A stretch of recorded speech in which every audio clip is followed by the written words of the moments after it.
Welcome to Science Shed. I'm going to show you guys how to make a homemade shoot and see target. All you'll need today is a crayon. I chose red orange. That's going to roll away. You get a little piece of cardstock, some cardboard paper, whatever. This is a little 4x4 square. And then you color the cardstock with the crayon. Once you get that done, it should look like this. Boom, let's get some focus in there. Once that's done, I glued on a little tab on the back just so I could hang it.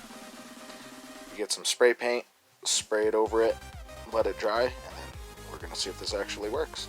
Alright, all we're going to do now is give it a couple quick coats of your favorite color.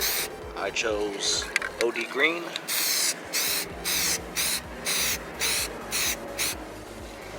I'm going to do another coat, and then we're going to get to shooting it. Right, I'm going to do a 3-shot group, and I'm just going to put them wherever the heck. I'm not aiming for anything specific.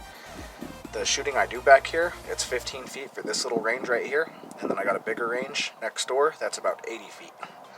But this is what we're doing for now.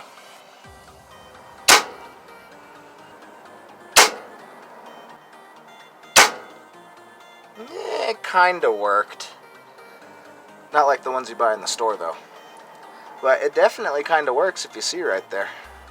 And I was doing this with the, let's see if we can get it in there. The Hats on Edge 22 caliber. That's kinda how you make your own shoot and see targets. It semi-works. I probably put too much paint. I don't know. But thanks for watching. Peace. Like, comment, subscribe.